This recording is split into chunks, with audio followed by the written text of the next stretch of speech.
Hi masters అందరికీ కూడా Brahma's meditation channel కి స్వాగతం సుస్వాగతం అండి. దివి నుంచి భూమికి దిగి వచ్చిన ప్రతి ఒక్క ఉన్నత స్వరూపానికి జూమ్ లో విచ్చేసిన ప్రతి ఒక్క దేవతా దేవుళ్ళందరికీ కూడా నా యొక్క హృదయపూర్వక ఆత్మ ప్రణామాలు కృతజ్ఞతలు మాస్టర్స్. ఇంత చక్కటి అద్భుతమైన ధ్యాన మార్గాన్ని మనకు అందించిన మనందరి పరమ గురువైన బ్రహ్మశ్రీ సుభాష్ పత్రి సారి కూడా అనంత కోటి ఆత్మ ప్రణామాలు తెలుపుకుంటూ వారిని కూడా ఈ జూమ్ సెషన్ లోకి ఇన్వైట్ చేసుకుందాం మాస్టర్స్. ప్రతిరోజు కూడా ఎంతో చక్కగా అద్భుతంగా ఒక్కొక్క మాస్టర్ ద్వారా అద్భుతమైన జ్ఞానాన్ని ఒక్కొక్క కొత్త టాపిక్ తో అందుకుంటూ ఎంతో గొప్పగా చివరాఖరిలో సజ్జన్ సాంగత్యం కూడా చేసుకుంటూ ఉన్నాం. ఈ రోజు మనతో పాటు సుజనా మేడం గారు పొద్దుటూరు నుంచి మన జూమ్ సెషన్ లోకి విచ్చేసి ఉన్నారు మాస్టర్స్. ఈ రోజు ఒక టాపిక్ పున్నమి నరుకుంటే ఏమిటి అనే ఒక టాపిక్ మీద ఒక జ్ఞానాన్ని అందుకుందాం. దానికి ముందు మనం మేడం ని సదర్వంగా మన జూమ్ సెషన్ లోకి ఇన్వైట్ చేసుకుందాం మాస్టర్స్. మేడం మీకు బ్రహ్మాస్ మెడిటేషన్ ఛానల్ కి స్వాగతం సుస్వాగతం madam. Thank you madam. Over to you madam. Thank you madam. ఆత్మ బంధువులందరికీ చాలా చాలా ధన్యవాదాలండి. మన గురువు గారైన బ్రహ్మర్షి సుభాష్పత్రి గారికి ఎంత చెప్పుకున్నా కూడా ఆయనకి కోటి నమస్కారాలు పెట్టినా కూడా తగ్గవండి. అంత రుణం ఉంటుంది మనకు గురువు మీద. ఆయనకు కూడా ఎంతో కృతజ్ఞత. మరి నెల్లూరు మాస్టర్లకు అందరికీ పేరు పేరున కృతజ్ఞత అండి. బ్రహ్మాస్ మెడిటేషన్ ఛానల్ కి కూడా మరి ఎంతో కృతజ్ఞత. ఈ అవకాశం ఇచ్చినందుకు మరి మమతా మేడానికి కూడా ధన్యవాదాలు. ఓకే, థ్యాంక్ యూ అండి. మరి నా పేరు సుజనాదేవి, మాది ప్రొద్దుటూరు. నేను ఈ ధ్యానంలోకి వచ్చి దాదాపు 16 ఏండ్లండి. ఆగస్టు వస్తే 17 ఏండ్లు ఈ ధ్యానంలో అడుగుపెట్టి. మరి ధ్యానం వలన అన్ని లాభాలే. ధ్యానం చేస్తే 1,50,00,000 లాభాలు, ధ్యానం చేయకపోతే అన్ని నష్టాలే. నేను గురువు నుంచి నేర్చుకునే అండి. ఒక చిన్న బుక్ ఎలా వచ్చానంటే ఈ ధ్యానంలోకి ధ్యానం వల్ల లాభాలు అనే ఒక బుక్, చిన్న బుక్ ద్వారా నేను వచ్చాను మేడం. మరి ఆ బుక్ చదవడం వలన ధ్యానం అంటే శ్వాస మీద ధ్యాస, ధ్యానం ఎవరి వయసు ఎంత ఉందో అన్ని నిమిషాలు చేయాలి, ఇలా మనకన్నీ చెప్తూ వచ్చారనమాట. ఇంకా పూర్తిగా నేను ఈ ధ్యానం తెలుసుకోవాలని తపన స్టార్ట్ అవ్వడము. ఈ బుక్ మా ఆయన ఫ్రెండ్ ఒక ఆయన ఇచ్చారు. ఎన్నో రోగాలతో నరకం అనుభవించండి. ఎన్ని హాస్పిటల్ తిరిగానో, తిరుపతిలో సిమ్స్, ఇంకా తిరగని హాస్పిటల్ లేకుండా ఎన్నో తిరిగాను. కానీ రకరకాల హాస్పిటల్లో రకరకాల పరీక్షలు చేస్తున్నారు, ఏం లేదంటున్నారు.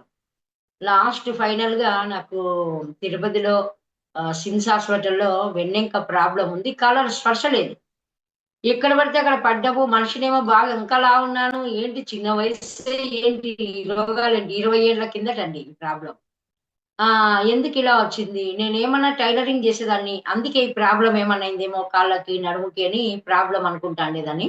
కానీ గత జన్మ కర్మలు ఎక్కడికి పోతాయండి? పక్కింటి వాళ్ళక, భర్తక, ఎవరికి పోతాయి? ఎవరు చేసుకున్నంత వారికి మహాదేవ, పుణ్యమైన పాపమైన. మరి గత జన్మలో నేను ఎన్నో ఎన్నో జీవులను హింసించడం, ఆ నరకమైన జీవితం ఎంతో నాకు ధ్యానంలోకి వచ్చాక చూపించారండి. నేను మాంసాహారానికి పూజారిగా కూడా ఉన్నాను. అంటే ఎన్ని జీవులను చంపింటానో. ఊరికి నార్మల్ పర్సన్ ఏదో తిన్నారు, ఏదో వేరే వాళ్ళు చంపారంటే అది వేరే కర్మేమో. నేను ఆల్రెడీ పూజారిగా ఉంటా. మరి ప్రతి జీవిని చంపి వేప చెట్టుకు వేలాదీస్తూ ఎంత అమ్మవారి దగ్గర ఎన్ని బలులు ఇచ్చామంటే లెక్కలేనన్ని. ప్రతి ఒక్క జీవికి వెన్ను దగ్గరే మనం తీసి దాని తోలు వలుస్తాం. కరెక్ట్ గా నాకు వెన్నెంక ఆపరేషన్ జరిగింది. 6 నెలలు బెడ్ రెస్ట్ చెప్పారు. 6 నెలలు పడుకుంటే 6 నెలల్లో నా సినిమా అంతా కనిపించిందండి. ఇంకా నేను ధ్యానంలోకి రాలే. ఏ జన్మ చేసుకునే పాపమో నాకే ఎందుకు వచ్చింది, ఈ జన్మలో మంచిదాన్నేనే, అందరికి హెల్ప్ చేశాను, అత్తమామలను బాగా చూసుకున్నా, ఎందుకు నాకే ఎందుకు వచ్చింది, ఎందుకు నేను ఇలా సఫర్ అవుతున్నా, నాకు క్వశ్చన్ల మీద క్వశ్చన్ అనుకుంటూ ఆ నొప్పిని తట్టుకోలేకున్నా అండి. ఇప్పుడు అప్పులు షేర్ చేసుకోవచ్చు, కొన్ని సమస్యలు ఉంటే షేర్ చేసుకోవచ్చు, కానీ నొప్పిని ఎవరు షేర్ చేసుకుంటారు? ఎవరికి చెప్పుకునే తగ్గేది కాదు. ఒకవేళ అప్పు సమస్య లేకుంటే ఇంట్లో సమస్యలో, అత్త సమస్యలో కొంచెం ఓదార్పుగా అదక్క ఇదక్క అంటే కొన్ని తీరిపోతాయి.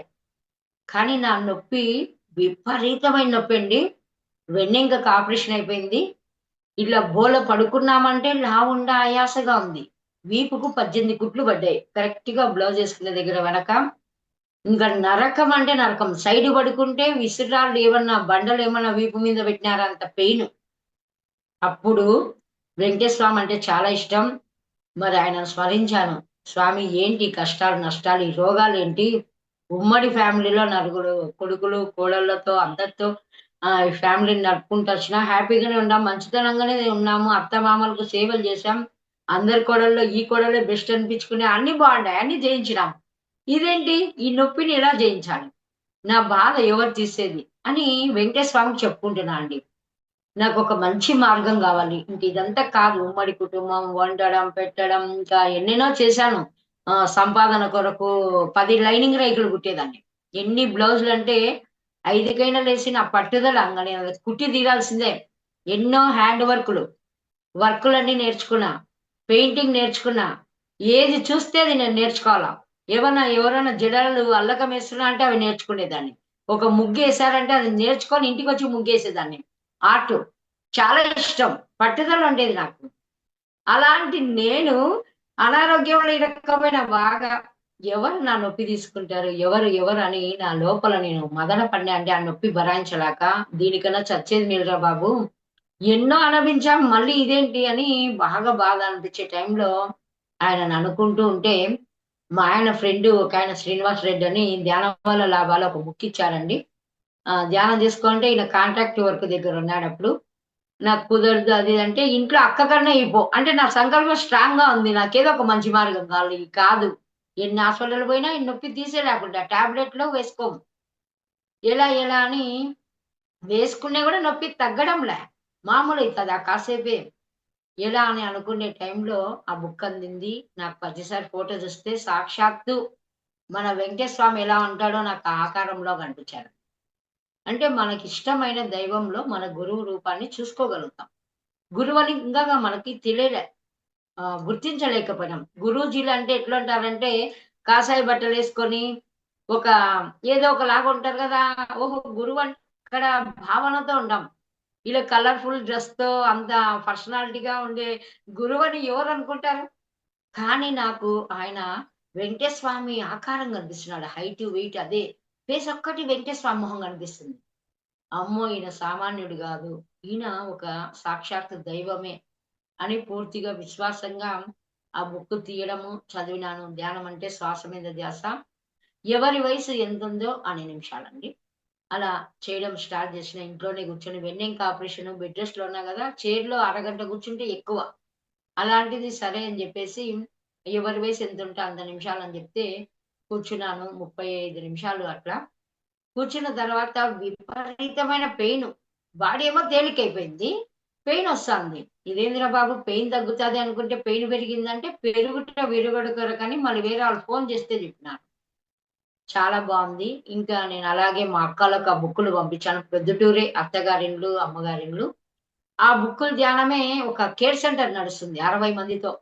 మా అక్క వెంటనే ఫోను చేసింది. "ఇంట్లో కూర్చొని ధ్యానం జేయడం వల్ల నీకర్థం కాదు. ఇక్కడ మాస్టరొస్తారు. ఒక గ్రూప్‌లో కూర్చుంటే ఇంకా బావుంటుందని." వెంటనే ఆ గ్రూప్‌కు పుట్టింటి దగ్గర మా వదినోళ్ళ ఇంట్లో పెట్టారండి. ఆ గ్రూప్‌లో 60 మందిలో కింద కూర్చున్నా. అప్పటి వరకు కిందే కూర్చోలే. పెయినుండేది. ఇంక చైర్స్ అన్నీ నిండిపోయినాయి. ప్లేస్ అంతా లేదు. సరే కింద ఒక స్తంభం సపోర్ట్ ఉంటే కూర్చొని కొద్దిగా వీపానిచ్చి కూర్చున్నా. ఒక్క అరగంట 40 నిమిషాలయినాక ఇంకా ఇంట్లో కన్నా పెయినొచ్చింది. ఇంక మా వదిన ఏం చేసిందంటే నేను చెప్పే వరకు ఒక గంట లెయ్యొద్దనింది. ఆ గంట గమనించానండి. ఒకే కళ్ళ మీద చేతులు పెట్టుకోమన్నారు. వెంటనే చేతులు పెట్టుకొని తీశాక వీపంతా ఇట్లా బెండయిన నాకు స్ట్రెయిట్ అయిపోయింది. నొప్పి లేదు. తీసి పక్కన పెట్టినట్టయిపోయింది. 60 మందిలో 60 గంటల ఎనర్జీ అండి. ఊరికే కాదు. అందుకే గ్రూప్ మెడిటేషన్ చాలా ఇంపార్టెంట్. ఎన్నో హీలింగులు జరుగుతాయి. మనం అనారోగ్యంగా ఉన్నవాళ్ళము గ్రూప్‌లో కూర్చొని చేయాలి. ఒంటరి కన్నా ఇళ్ళలో చేయడం కన్నా పిరమిడ్‌లలో గ్రూప్‌లో కూర్చొని చేయాలి. అలా గ్రూప్‌లో చేయడం వల్ల నాకు పూర్తి విశ్వాసం, నమ్మకం వచ్చింది. నొప్పి తగ్గింది. ఇంగ పట్టుబట్టి రోజుకి 3 గంటలు ధ్యానం చేయబట్టిన. అరగంట కూడా కూర్చోలేను నేను. కుర్చీలోనే కూర్చొని గంట, గంట అట్లా 3 గంటలు. 3 గంటలు కాదు గదా! మళ్ళా నైట్‌లు కూర్చోబెట్టిన. నాకెవరు చెప్పలే. 20 రోజులకే కుర్చీలో కూర్చుంటే నైట్ 5 గంటలకు లేసేదాన్ని. నైట్ ధ్యానాలు నాకు తెలియకుండానే నైట్ ధ్యానాలు. చాలా అద్భుతం. ఎంతోమంది మాస్టర్స్ కల్పియడం. ఎక్కడికో నేను ప్రదేశాలకు వెళ్ళిపోవడం. మంత్రాలయము నేను అప్పటికి వెళ్ళలేదండి. ఇంకా ఇప్పుడు వెళ్ళాను గానీ, ఆ అనుభవం వచ్చినప్పటికి వెళ్ళలే. ఆ టైంలో నేను ఎప్పుడైనా టీవీలో చూసేదాన్ని. ఆ క్యూలో వెళ్ళడము, ఆ సమాధి దగ్గరికెళ్ళడము, అక్కడ పోయి ఉన్నాను. ఇంట్లో కూర్చొని ధ్యానం చేస్తే మంత్రాలయం ఎక్కడుంది? ఏంటి అనంటే, ఆయన నా పూర్ణాత్మ అని కొన్ని రోజులకు నేను తెలుసుకోగలిగినాను. అలాగే ఆంజనేయ స్వామి. మా దగ్గర గండి ఆంజనేయ స్పెషల్ అండి. పంచముఖ ఆంజనేయ స్వామి. మేము పిల్లప్పటి నుంచి మా వెంకటేశ్వర స్వామి ఇంటి దేవుడైనా, మా భర్త గారి తరపున అక్కడ పుట్టెంటికలు అవన్నీ చేసుకునేవాళ్ళం. ఆయన దర్శనం కనిపిస్తాము. ఇదేంట్రా బాబు ఇంట్లో ధ్యానం చేస్తే దేవుళ్ళు కనిపిస్తున్నారు. ఎంతో దేవుళ్ళని మొక్కినప్పుడు దేవుళ్ళు కనిపి ధ్యానం చేస్తే డీప్‌కెళ్ళిపోతున్నా. వాళ్ళ దగ్గరికి ఎళ్ళగలుగుతున్నా. ఆ విగ్రహాన్ని చూడగలుగుతున్నా. ఎక్కడికెక్కడికో వెళ్ళగలుగుతున్నా. చాలా అద్భుతం అనిపించిందండి. పట్టుబట్టి ఇదేదో తేల్చుకోవాలి. ఇది ఒక్క అనారోగ్యానికే కాదు. ఇది ఆత్మ జ్ఞానము. చెప్తుంటారు గదా! క్లాస్‌లలో. ప్రతి ఒక్కరికి ఆత్మ జ్ఞానం రావడం వల్ల కర్మ దగ్ధమైపోతుంది. ఊరికే ధ్యానం చేస్తేనే కాదు. ఇంకా మూల మూలంలో గూడా ఉంటుంది. ఎప్పుడైతే ఆ జ్ఞానం తెలుసుకోవాలని ఆరాటంతో నైట్‌లు చాలా ధ్యానం చేశానో, అలా గంటలు గంటలు ధ్యానం ద్వారా నాకు పూర్తిగా అనారోగ్యం తగ్గిపోయి ఎప్పుడు బెడ్ రెస్ట్‌లో ఉన్న నేను కాళ్ళకి చక్రాలు కట్టుకున్నా. ప్రతి గల్లీలో గృహిణికి ధ్యానం నేర్పియాల. పట్టుదల. ఎన్నో ఆపరేషన్‌లతో కుటుంబంలో ఒక స్త్రీ ఎంత దుఃఖంలో ఎవరికీ చెప్పుకోలేరు. పుట్టింటి వాళ్ళకు చెప్పుకోలేరు. ఆ! అలా సఫర్ అవుతున్న వాళ్ళందరికీ ఈ ధ్యానం అందియాలని పట్టుబట్టి ఇంటింటికెళ్ళి పాంప్లెట్ ఇచ్చి ఒక సెంటర్ పెట్టానండి మా దగ్గర. 20 మందితో సెంటర్ స్టార్ట్ అయినది 60 మంది. 60 మందయినాక నేను ఎక్కడైతే రెంట్‌కున్నానో, సొంత ఇంట్లోనే నేను పిల్లల స్కూల్ కోసము రెంట్‌కెళ్ళాను వేరే ఏరియాకు. ఆ 3 ఏరియాలలో సెంటర్‌లు రన్ చేసినా అండి. ఒక్క 20 రోజులకే నాకు బాగా నచ్చింది.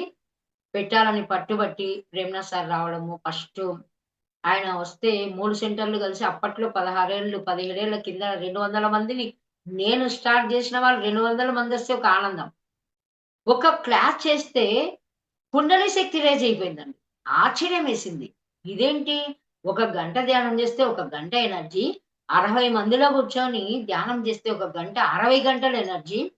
ఒక్క క్లాస్ అరేంజ్ చేస్తే వేల గంట ఎనర్జీ. కుండలి శక్తి రైజ్ అయింది. ఎన్ని జన్మల సాధన ఉండొచ్చు. కానీ ఇంత గొప్పది. తొందరగా కనెక్ట్ అయిపోయినాం. ఒక్క నెలలోపు 20 రోజుల్లోపు ఇవన్నీ ప్రాసెస్ జరిగినాయి. థర్డ్ డే ఓపెన్ అయిపోవడం. చెక్క పిరమిడ్ తెచ్చుకున్నాము. పిరమిడ్ కింద ధ్యానం చేస్తే మూడింతల శక్తిని. వెంటనే కూర్చున్నానో లేదో థర్డ్ ఐ ఇలా ఓపెన్ అయితా ఉంది. అంత సూర్యకిరణాలు మొత్తం ఇక్కడొకటే కాదండి. ఇదంతా నాకు లైటింగు. ఒక ఆకాశానికి ఒక 10 నిమిషాలు ఆ లైటింగ్ కనిపిస్తాంది. నాకు నిదానంగా థర్డ్ డే అంటే ఏంటని అవన్నీ తెలిసినాయి. కానీ నా అనుభవాలు ఇవన్నీ ఆయన అడిగితే పొద్దుటూరులో చెప్పేవాళ్ళు లేరు స్టార్టింగ్‌లో. కూర్చుంటే అనుభవాలు, పడుకునే అనుభవాలు, ఎక్కడికో ట్రావెలింగు. నా లోపలేమో తపన. గంటలు గంటలు ధ్యానం జేయాలని. అదొక్కటే గాదండి. ధ్యానంలో కూర్చుంటే చనిపోయిన మా నాన్న 19 సంవత్సరాలు చనిపోయిన మా నాన్న కనిపిస్తున్నాడు. అంటే మన ఎనర్జీ లెవెల్ పెరిగే కొద్దికి పైలోక వాసులను చూడొచ్చు. పై లోకాలలో ఉన్న దేవుళ్ళని చూడొచ్చు. ఎన్నో లోకాలు తిరగొచ్చు. ఒక ఆంజనేయ స్వామి 7 లోకాలు దాటి ఆయన 7 సముద్రాలు దాటి వెళ్ళాడు. కానీ మనం ధ్యానం జేస్తే 7 సముద్రాలే గాదు, 7 లోకాలే గాదు, ఎన్ని లోకాలు తిరగొచ్చో, ఎంతమంది ఋషులను కలుసుకోవచ్చో. అద్భుతమైన ధ్యానాన్నిచ్చారండి మన గురుగారు బ్రహ్మశ్రీ సుభాష్ గారు. అంత సత్యమైన మార్గం, అంత అద్భుతమైన మార్గం. అందుకే పిరిమిడి వాస పత్రిజీ జగతికి మూలం నీవే ప్రభు. జబ్బుల బాధలు తెలుసుకొని ధ్యానం జాడ తెలిపితివి. పిరిమిడి వాస పత్రిజీ జగతికి మూలం నీవే ప్రభు. ఇంక నేను సరెండర్ అయిపోయినా అండి గురువుకు. నా హెల్త్ బాగయింది. ఈ దేహంతో నేను ఏ పనైనా జేస్తా. ఎక్కడికైనా వెళ్తానని పట్టుబట్టాను. అలా అన్ని పల్లెల్లో క్లాసెస్ పెట్టడము. అలా పిరమిడ్ కట్టాలని డిసైడ్ అవ్వడము. పాతిండ్లుంటే మేము గూడా ఇంటి మీద పిరమిడ్ కట్టాము. 16x16. ఆ పిరమిడ్ కట్టే ముందే నేను వేమన చూసానండి. ఒక పౌర్ణమికి నా లోపలికి వేమన వ్యాఖ్యలయ్యేవాడు. ఆ 1 అవర్ ధ్యానం చేస్తే వేమనలాగా కూర్చుండేదాన్ని. ఇదేంటి ఇలా కూర్చుంటున్నాను అనుకున్నా. మళ్ళీ ఇంకొక గంట ధ్యానము, క్లాస్ ఉంటాండే. మళ్ళీ ధ్యానంలో కూర్చుంటే నాగినిలాగా చేతులు ఇలా 2 ఇట్లా పైకెళ్ళిపోతాండేది. ధ్యానం అంటే ఏ కదలికలు లేకుండా కూర్చోవాలి. కానీ నా వైబ్రేషన్ నన్ను ఎక్కడికో తీసుకెళ్తుంది. నా గతాలకు తీసుకెళ్తుంది. నేను ఏ గతం అడగలేదండి. జన్మలు అడగలేదు. అంటే నా లెవెల్స్ ఎనర్జీ సాధన పెరిగే కొద్దికి వెంటనే రీచ్ అయితున్నా. ఎక్కడికి అనుకుంటే అక్కడికెళ్ళిపోగలుగుతున్నా. అనుకోకుండానే చూపిస్తున్నారు మాస్టర్‌లు. అలా ఏంటంటే ఒక జన్మలో నాగలోకం నుంచొచ్చావు. ప్రతిసారి కూతురని గూడా నాకు మెసేజ్ వచ్చిందండి. నేను 'ధ్యాని దేవో భవ' నా ఎక్స్‌పీరియన్స్ అన్నీ ఒక బుక్ రాసాము. బండి శ్రీనివాస్ సార్ సపోర్ట్‌తో. ఆ బుక్‌లో నా అనుభవాలన్నీ గూడా పెట్టాము. అసలు ఎన్ని అంటే అన్ని అనుభవాలు. ఇంక నాకు ఎవరు ఇక్కడ చెప్పేవాళ్ళు నువ్వే తెలుసుకో అంటారు. కళ్ళు మూస్తే చాలు చనిపోయినోళ్ళు కనిపిస్తారు. కంటికి కనిపిస్తున్నారు. కళ్ళు తెరిస్తే ఫ్యాన్‌కి ఊరేసుకొనుండారు. ఇదేంట్రా బాబు! మా నాన్న అంటే చనిపోయినాడు కనిపిస్తున్నాడంటే అర్థం ఉంది. ముక్కు, మొహం తెలియని వాళ్ళు గూడా కనిపిస్తున్నారంటే గతంలో మనకు సంబంధించిన వాళ్ళే మన కోసం వెయిట్ చేస్తున్నారు వెళ్ళడానికి. నువ్వు వెళ్ళని ఒక జ్ఞానాన్ని పంపించడానికే వాళ్ళు వెయిట్ జేస్తున్నారు. మన తాతగారో, అబ్బగారో, అన్నగారో ఏ జన్మలో ఏ బంధాలున్నాయో, ఏ వారసులో తెలియదు గానీ, ఎంతమంది నేను ధ్యానంలోకొచ్చాక, సాధన పెరిగాక నాకు ఆ ఆంజనేయ స్వామి ఎనర్జీ కనెక్ట్ అయిపోయి, నా ఫేస్ నాకే పంచముఖ ఆంజనేయ స్వామిలాగా మారిపోయింది. ఆ ఎనర్జీస్ పెరిగినాకనే ఎక్కువ శాకాహార ర్యాలీలు, ఎంతోమంది ఆ సోల్స్ ఆగిపోయిన వాళ్ళకు ధ్యానం నేర్పించడం, ఆ ఉన్నతమైన లోకాలకు పంపించడం, ఎన్నో గుళ్ళల్లో, సమాధుల దగ్గర ధ్యానాలు పెట్టాలని మెసేజ్ ఒక పిరమిడ్‌లో కూర్చుంటే. ఆ సమాధుల్లో ఆగిపోయిన ఋషులనొచ్చు, యోగులనొచ్చు అలాంటోళ్ళని కూడా పైకి పంపించామండి. ఒక గ్రూప్ మెడిటేషన్ ద్వారా. చాలా ఇట్లాంటివన్నీ నేను రిసర్చ్ చేశాను. మరి సాధన అంటే సాధ్యమైందంటూ ఏం లేదండి. నిజంగా అన్నీ సాధ్యమే. అన్నీ సమకూరుతూ వచ్చినాయి. అలా పిరమిడ్ కట్టాలనుకున్నాం. ఇంటి పైన పిరమిడ్ కట్టాము. మరి చక్కగా మాకిద్దరు పిల్లలు, ఒక బాబు, ఒక పాప. ధ్యానంలోకొచ్చాక అన్ని లాభాలే. కానీ మా అబ్బాయి నైన్త్‌లో ఉన్నప్పుడొచ్చాం. పాప ఫిఫ్త్‌లో రుచిత మా పాప పేరు. పైమ లీడర్ ఆవిడ. తర్వాతొచ్చేసి బాబు నైన్త్ ఉండే. 10థ్‌కొచ్చినాడు. ఆయన టీచర్ కొట్టాడని స్కూల్ మానేసినాడు. ఇంగ నాకు కౌంట్ డౌన్ స్టార్ట్ పేరెంట్స్‌తో. ఇంట్లో ఉద్ధరించుకోలే బయట పోయి ఉద్ధరిస్తా అంది. ఏం ధ్యానం క్లాస్‌లో బాబు చదవలేదని. ఇంగ నేను అన్ని క్లాస్‌లలో పాజిటివ్ చెప్పడం నేర్చుకున్నాను. మనకేది కావాలో అది సార్ చెప్పే క్లాసులను బట్టి దాటిపోవరు. నాకు ఎప్పుడు నేను బాబు గురించి ఎవరేమడిగినా బాబు సరిగ్గా చదవడనే ఒక నెగెటివ్ థాట్స్ పలికేదాన్ని. అంటే ఇంట్లో ప్రాబ్లమ్ అదే గదా! కంటికి కనిపించేదే మనం మాట్లాడుతున్నాం. మన భయాలు అయ్యే గదా! ఇంట్లో వాళ్ళేమనుకుంటారో, అయ్యో! మన పిల్లలు చదవలే, మనం పోయి బయట చెప్తే ఎలా ఉంటుందో ఏమని ఆ భయాలతో ఎవరు అడిగినా, ఏమడిగినా బాబు సరిగ్గా చదవడు. ఇదే పలికేదాన్ని. వాడు చదువుకోకుండా ఎనర్జీస్‌కి లాస్ అయిపోయాడు. ఎప్పుడైతే రివర్స్‌గా మనకేం గావాలో అది. మన ఇద్దరు పిల్లలు బాగా చదవాలా. నేను అన్ని క్లాసులకెళ్తే మా పిల్లలు ధ్యాన కుటుంబము. ఇద్దరు పిల్లలు చాలా బాగా చదువుతున్నారు. స్కూల్ మానేసినాడు.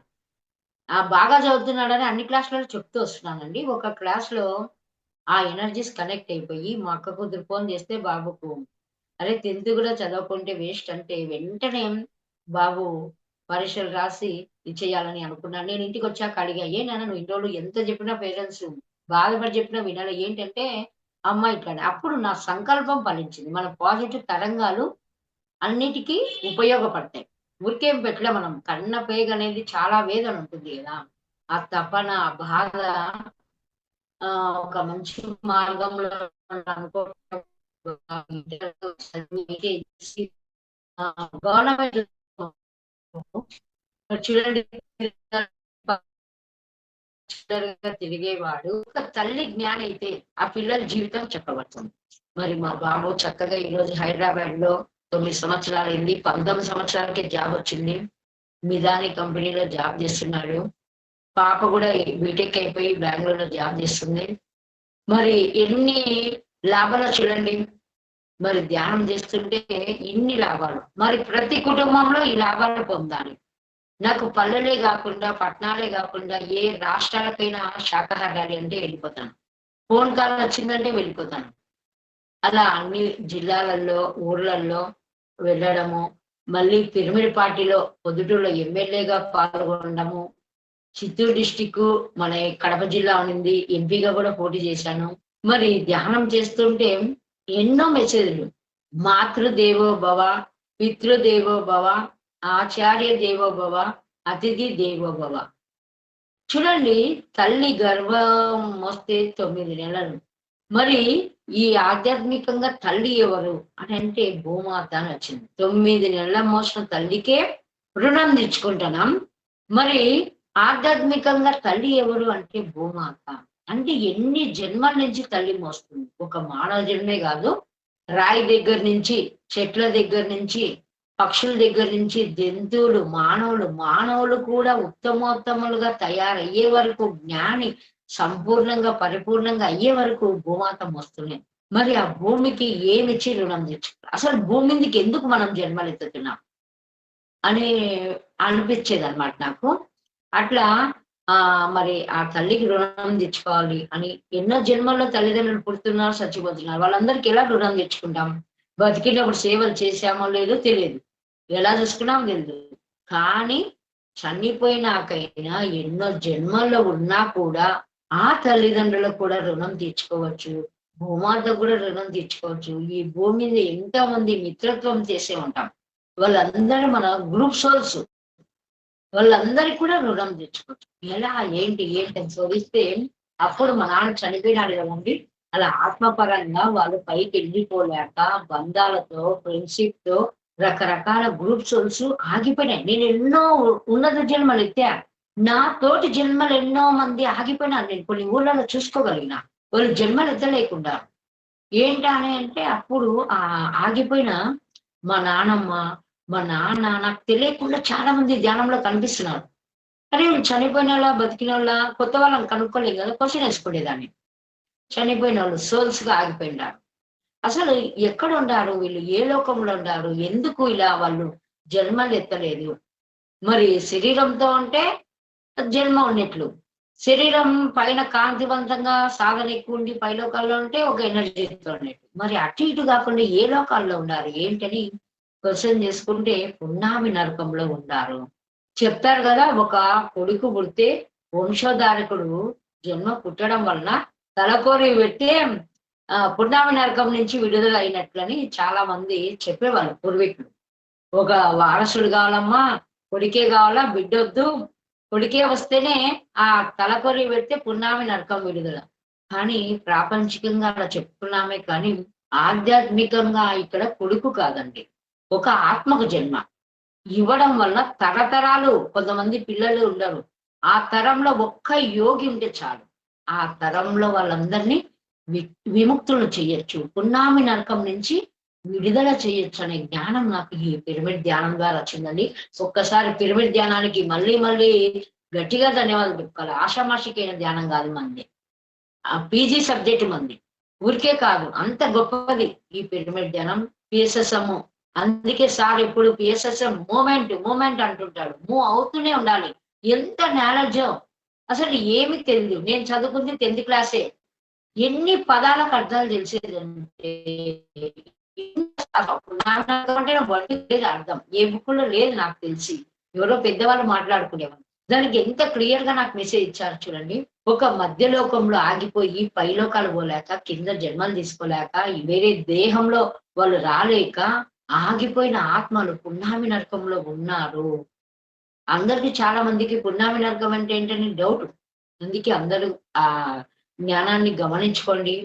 మరి ఆ పున్నామి నరకంలో ఆగిపోయిన వారందరూ మరి ఉన్నతమైన లోకాలకు వెళ్ళాలి. కాబట్టి మన పూర్వీకులందరూ, మన ఫ్రెండ్స్, మనతో సంబంధించిన ఎంతో మంది ఆత్మలు ఆగిపోయి ఉన్నాయి. అందుకే మనం ధ్యానంలో కూర్చున్నప్పుడు ఎవరైనా కనిపించినా నువ్వు ఉన్నతమైన లోకాలకు వెళ్ళు, మళ్ళీ జన్మ తీసుకో, ఈ భూమండలం మీద ఎంతో జ్ఞానం ఉంది, ఎంతో సాధన ఉంది అని వారికి మళ్ళీ మనం తెలియజేసి వాళ్ళను మళ్ళీ జన్మ తీసుకునేలాగా గైడ్ చేయాలండి. అలా గైడ్ చేయడం వల్ల ఆ లోకాలకు వెళ్ళిపోతారు, ఆ ఎనర్జీస్తో, ఆ జ్ఞానంతో. ఎందుకంటే ఇక్కడ బంధాలతో పట్టుకొని ఉగులాడుతూ ఉంటారు. నా భార్య, నా పిల్లలు, నా అక్క, నా చెల్లెలు వెళ్ళలేక ఆగిపోయిన ఆత్మలకి మనం గైడ్ చేయాలి. అలా నాకు ఎవరు కనిపించినా నేను గైడ్ చేసేదాన్ని. నేను ధ్యానంలో కూర్చున్నా కూడా ఎన్నో, అంటే ఒక మనిషి జన్మే కాదు, ఎన్నో రకాల జన్మలతో మనం ముడిపడి ఉంటాం, ఆ ఆత్మలకు కూడా ఆగిపోయి ఉంటాయి. అలాంటి వాళ్ళందరూ కూడా ఎక్కడైతే నేను ధ్యానం చేస్తున్నానో అక్కడ ధ్యానం చేసి ఉన్నతమైన లోకాలకు వెళ్ళి పిరమిడ్ శక్తి తీసుకొని మళ్ళీ జన్మ తీసుకోవాలి అని నేను అలా అనుకోవడం, కూర్చోవడం. నా ముందరే అండి రాకెట్ లాగా వెళ్ళిపోతే ఒక్కొక్క సోల్స్. వాళ్ళు ఉండారా పోయారా నేను కళ్ళు మూసుకొని మళ్ళా క్వశ్చన్ వెళ్ళిపోయింటారు. మళ్ళీ ఇంకా నేను మా నాన్న వెళ్ళకపోతే డౌట్ వచ్చింది నాకు. ఏంటి ఇంకా నాకు ఇలా కనిపిస్తున్నారు ఏంటి ఏంటి అని మళ్ళీ నేను 2, 3 సార్లు చెప్పాను. అప్పుడు మా నాన్న మా అక్క పిల్లలకి గర్భం ఏర్పడేంత వరకు ఆయనకి పక్కన జన్మ తీసుకొని ఇష్టం లేదు. మా ఇంట్లోనే మా వాళ్ళలో పుట్టాలని. ఆ ఆ బాబు పెళ్ళయి ఆ తల్లి గర్భంలో జన్మ తీసుకోవడానికి ఎన్ని ఏండ్లు 19 ఏళ్ళు చనిపోయి కూడా ఆయన జన్మ తీసుకోలేకున్నారు. అంటే ఆ కుటుంబ బంధాలలో మళ్ళీ జన్మ తీసుకోవాలనే ఒక చిన్న కోరికతో ఆగిపోయింటే నేను అప్పుడు చెప్పాను. నువ్వు ఖచ్చితంగా జన్మ తీసుకో. నీలా ఆగిపోకూడదు. ఎవరికి ఇబ్బంది కలిగొద్దు. ఎనర్జీ కోల్పోయి ఇంకా నువ్వు ఉన్నతమైన లోకాలకు వెళ్ళలేవు అని చెప్పి గైడ్ చేయడం వలన అసలు వెళ్ళిపోయి మరి మా అక్క పిల్లలకి పెళ్లిళ్ళు అయిపోవడము, ఆ గర్భం వాళ్ళు కోరుకున్నట్లుగా రావటము, అలాగా మా నాన్న జన్మలు తీసుకోవడం. మాకు మా అక్క కూతురు కూడా ఒక అమ్మాయి అండి. క్లియర్ గా మా నానమ్మ చూడండి, మా నాన్నకు మా నానమ్మకి ఎంత తేడా అంటే, మా నానమ్మ ఏ ధ్యానం దిందప్పటిలో శివుడి భక్తురాలు. ఆ శివుని భక్తిలో ఆమె 2 సంవత్సరాలు చనిపోయక ముందుకే మాంసం మానేసింది. మా నాన్న బాగా మాంసం తినేవాడు. అంటే భక్తి ఉండేది గానీ అంత ఎక్కువ చేసేవాళ్ళు కాదు. దర్గాలకు వెళ్ళడం, ఎక్కడైనా మొక్కుబళ్ళు ఉంటే తెచ్చుకోవడం ఇలా చేసేవాడు. మా నాన్న దసరా పండుగొచ్చింది. ఎన్నో రకాలుగా మాంసాలు శనివారం నైట్ అన్ని ఆర్డర్ పెట్టుకుంటున్నారు మార్నింగ్‌కే కావాలని. ఆ అర్ధరాత్రే మా నాన్నకి పచ్చిగొచ్చే వచ్చింది. ఇంకా ఎన్ని జన్మలు ఎత్తుతావురా బాబు! ఎన్ని జన్మలు మమ్మల్ని చంపుకొని తింటాం. ఇంక చాలు నీ హింస. నీ దేహం గూడా ఆ హింస, ఆ బాధ, నొప్పి అనుభవిస్తే గాని నీకు బుద్ధి రాదని మరి సృష్టి సరిజేయాలి గదండీ! ఎన్ని జన్మలు ఇంకా చంపుకొని తింటారు వాళ్ళు. అని కరెక్ట్ టైంలో మా నాన్నకు పెరాలసిస్ రావడము, కాళ్ళు చేతులు పడిపోవడం, గుండె కొట్టుకోవడం. 3 రోజులే ఉన్నాడు. అలా ఆ బాధనంతా అనుభవించిపోయాడాయన. అందుకు మా నాన్నమ్మ ఏందంటే శివరాత్రి పండక్కు చక్కగా అందరూ భోంచేసినాక తను గూడా భోంచేసి ఆమె దేహాన్ని మంచంలో పడుకొని హ్యాపీగా కన్ను మూసింది. ఆ శివుడే వచ్చి సాక్షాత్ తీసుకెళ్ళాడు. మరి చూడండి మరణం గూడా ఎలా ఉంటుందో మా నాన్నమ్మకు, మా నాన్నకి అలా ఎంతో మంది ఆత్మలు ఆహ్, రకరకాల బాధల్లో ఉండారు. అందుకే ధ్యానం చేస్తే అన్ని లాభాలు. ధ్యానం చేయకపోతే అన్ని నష్టాలు. అందుకే పూర్వీకులు చెప్పేవాళ్ళు. ఒక ఇంట్లో ఒక యోగి ఉంటే 7 తరాలు అట్లా ఉపయోగపడతారు. 7 తరాలు మనల్ని చూసి మన ద్వారా వాళ్ళు ఎదుగుతారు. మా తాతయ్య ధ్యానం చేశాడు. మా నానమ్మ ధ్యానం చేశారు. మా అమ్మ ధ్యానం చేసింది. మా పిల్లలు ధ్యానం చేశారని 7 తరాలు చెప్పుకునేలాగా తయారైతాము. అందుకే ప్రతి ఒక్క మాస్టరు ధ్యానం శరణం గచ్చామి. ధ్యానం చేసి తీరాల్సిందే. మన యువతకంతా ఆదర్శంగా ఉండాలి మనం. మన తరాల వాళ్ళందరికీ మనం ధ్యానం చేసి ఆ జ్ఞానాన్ని ఇవ్వాలి. వెళ్ళిపోవాలి. ఇంకా భూమి మీద ఎన్ని జన్మలుంటారు? ఎన్ని రోజులు ఇంకా ఇక్కడ ఊగులాడుతుంటారు?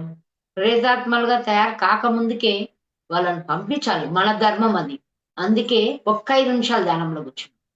ప్రతి ఒక్కరు ఎవరైతే ఈ జూమ్‌లో చూస్తున్న వారందరూ చక్కగా ఒక్క 5 నిమిషాలు కళ్ళు మూసుకుందాం. ఎవరికి వాళ్ళండి మనకు సంబంధించిన ఏ ఆత్మలైతే ఆగిపోయి ఉండాయో, ఆ ఆత్మలందరినీ చక్కగా మనం ఉన్నతమైన లోకాలకి వెళ్ళమని చెప్పాలి. మన నోటి నుంచి. ఆ జ్ఞానాన్ని వాళ్ళు అర్థం చేసుకొని మంచి జన్మలు తీసుకుంటారు. అందుకు అందరినీ పున్నామి నరకం నుంచి తప్పించే బాధ్యత కొడుకు గాదండి. ఒక యోగికుంది. అర్హత. ఏ కొడుకు లేదు. ఏ కోటీశ్వరుడికి లేదు. ఒక్క యోగికి మాత్రమే ఉంది. అది పిరమిడ్ మాస్టర్‌లకు మాత్రమే సాధ్యమైంది. అలాంటి అద్భుతమైన జ్ఞానం మనకు గురువుగారిచ్చారు.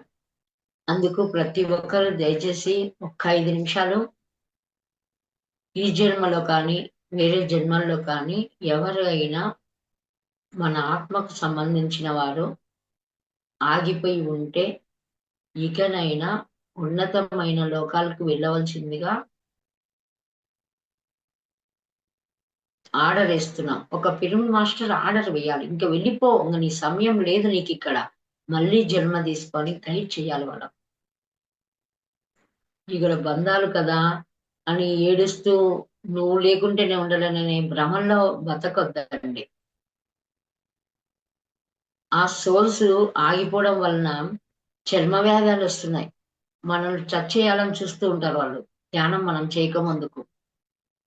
ఎన్ని రకాల చర్మ వ్యాధులు వస్తున్నాయో.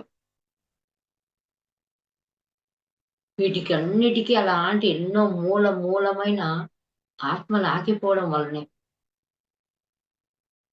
పక్షులు గాని, ఏ జంతు జాతి అయినా సరే, ఏ మానవ జాతి అయినా సరే, ఈ ఆత్మ ద్వారా ఆ జ్ఞానాన్ని పొంది ఉన్నతమైన లోకాలకు వెళ్ళడానికి సిద్ధంగా ఉన్న వారందరికీ విజ్ఞప్తి చేస్తూ చక్కగా ఉన్నతమైన లోకాలకి వెళ్ళవలసిందిగా కోరుకుంటున్నాము. ఎవరికి వాళ్ళు చెప్పండి. ఇంక వెళ్ళిపోండి. మీకు సమయం లేదు.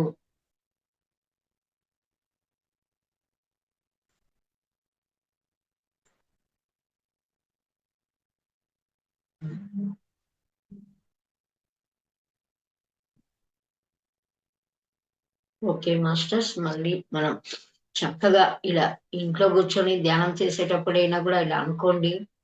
అలా క్లియర్ అయిపోతాయి. క్లియర్ అయిన తర్వాత మనకి వర్క్ పెరుగుతుంది.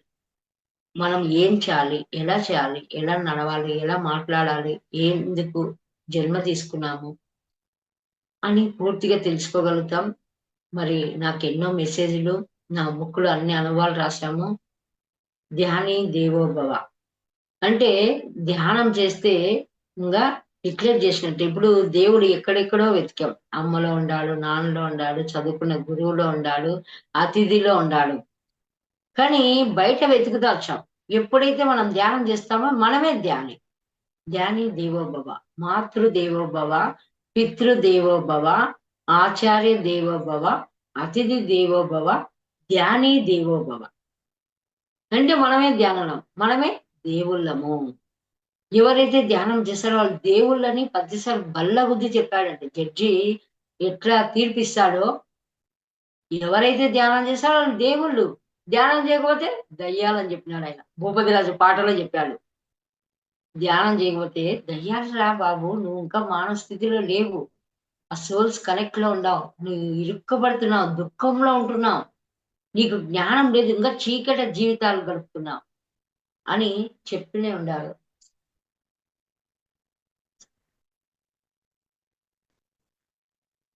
అట్లా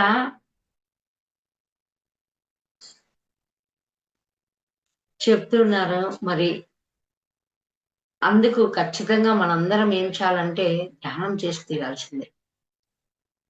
ధ్యానం చేద్దాం, ధన్యులమవుదాం. మరి మాతృదేవోభవ అంటే ఒక తల్లికి ఎలా రుణం తెచ్చుకుంటామో, భూమాతకు కూడా రుణం తెచ్చుకోవడానికి భూమి మీదకి వాలంటీర్స్‌గా జన్మ తీసుకుంటాం. అందుకే మన కోసం మనం ఒక గంట ధ్యానం చేస్తే, ఈ భూమి మీద ధ్యానం చేయడం వలన ప్రకంపనలన్నీ వెళ్ళి పాజిటివ్ పెరుగుతుంది. అందుకే ధ్యానం 3 పూట్ల చేయాలని చెప్తారు. 2 పూట్ల, 3 పూట్ల చేస్తే చాలా బావుంటుంది. మన కోసం మనం చేసుకునేది ఒక గంట అయితే, ఇంకొక గంట లోక కళ్యాణం కోసం చెయ్యాలి. మరి అలా ఈ భూమికంతా మనం ఆ ఎనర్జీని స్ప్రెడ్ చేసిన వాళ్ళమైతాం. మరి పితృదేవోభవ అంటే తండ్రి. అంటే ఈ సృష్టిలో తండ్రికి సంపాదించి మనకు జాబులు తెప్పించినందుకు ఆయనకు డబ్బిచ్చి సేవ చేసి రుణం తీర్చుకుంటున్నాం. కానీ ఆధ్యాత్మికంగా తండ్రి ఎవరయ్యా అంటే సృష్టి. ఈ సృష్టిలో ఏం చేస్తున్నాం మనం? అన్ని పెట్టి పుట్టాం. రకరకాలుగా పెట్టి పుట్టామనమాట. పక్షులు గాని, నీళ్లు కానీ, పంచభూతాలు గాని, నక్షత్రాలు గాని, ఎన్నో లోకాలు గాని ఇవన్నీ పెట్టి మనం పుట్టాం. సార్ ఎప్పుడు చెప్తాడు నానాటి బతుకులో పాటలో ఇవన్నీ పెట్టి పుట్టాం. ఏరు చిలయేరు మన తోబుట్టువు అని చెప్తాడు. ఆ! ఈ పక్షులు ఇవన్నీ జాతులన్నీ మన తోబుట్టువులు. జంతువులు గాని, పక్షులు గాని ఇవన్నీ మన తోబుట్టువులు అని చెప్తాడు. ఈ భూమండలం అంతా మనకొక అమ్మగా, ఈ ప్రకృతి అంతా ఒక అమ్మగా మనకు చెప్తూ ఉంటాడు. మరి ఇంత గొప్ప సత్యమండి. మరి వీటిని మనం హింసించొచ్చా? కోళ్ళు, మేకలు ఏం చేశాయండి? వాటి ఎరువులతో మనకు గింజలు పండుతున్నాయి. ఆహారం ఇస్తున్నాయి. ఏమి హాని చేశాయి అయి? కానీ వాటిని చంపుతున్నాం. ఎన్ని అజ్ఞానమైన, మూర్ఖమైన చీకటి జీవితాలు గడిపామో వెనక్కి తిరిగి చూసుకుంటే వావ్ బాబోయ్! ఇంత క్రూరమైన మనుషులమా? మనిషికేమో మనిషిమే. కానీ రాక్షస గుణాలు ఎన్ని ఉన్నాయో చూడొస్తారా? ఒక చిన్న పిట్టలండి. కిలకిల రాగాలు అరుస్తూ ఆకాశంలో వెళ్తూ ఉంటాయి. ఆ నేచురల్ సంగీతం మనకు అందిస్తున్నాయి. చూడండి ఈవినింగ్ కావాలంటే గమనించండి. రైతులు పల్లెల్లో గమనించండి.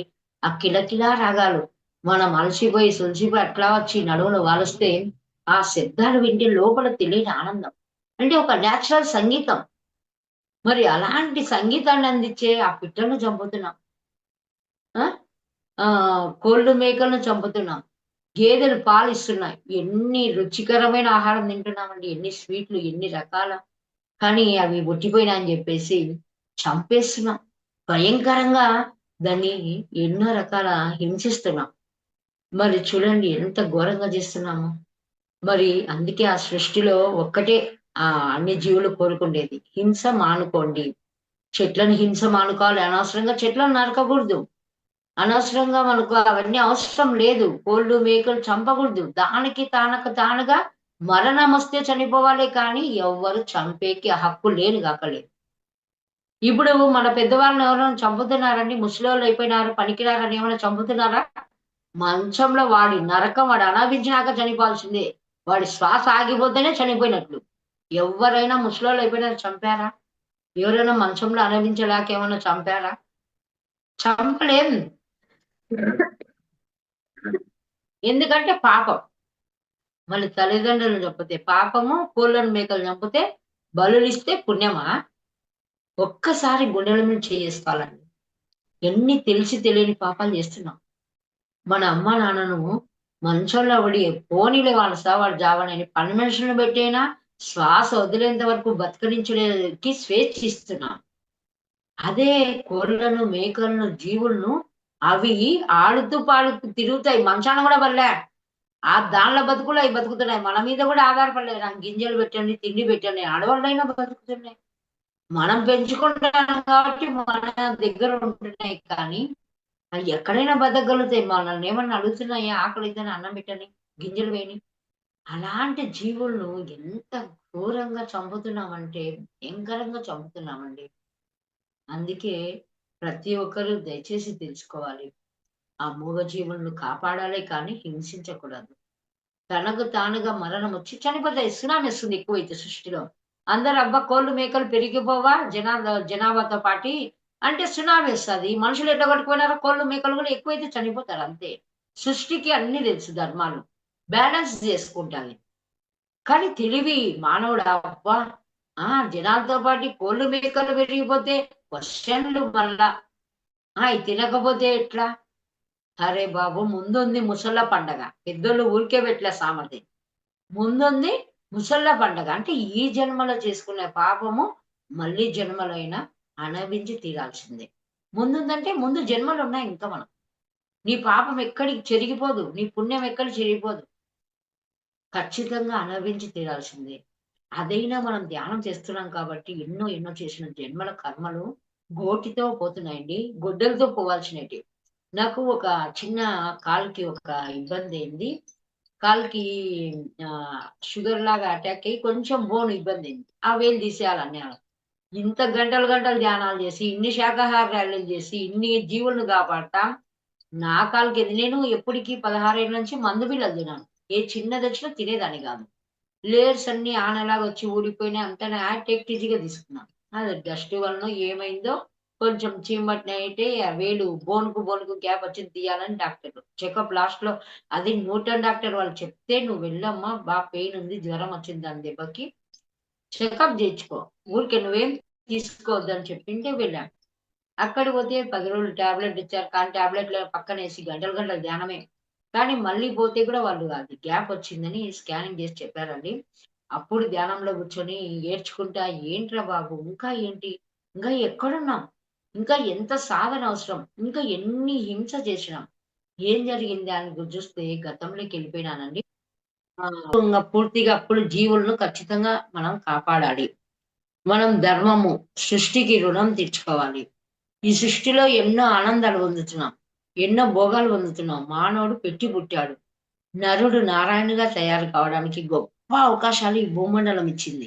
మరి ఈ భూమికి మనం చేయగలిగినేటి ధ్యానం చేయాలి. భూమి పాజిటివ్ పెరగాలంటే, మరి ఇన్ని జీవులను కాపాడాలంటే శాకాహార ర్యాలీలు చేయాలి. అంటే అజ్ఞానంతో చంపుకున్న వారందరికీ చెప్పాలి. అరే! మన అమ్మా, నాయన ఎంత ప్రేమగా చూసుకుంటున్నామో అన్ని జీవులు సమానమే. మన బిడ్డకు ఏలికి గాయమైతే కోళ్ళు, మేకలు చంపుతున్నాం.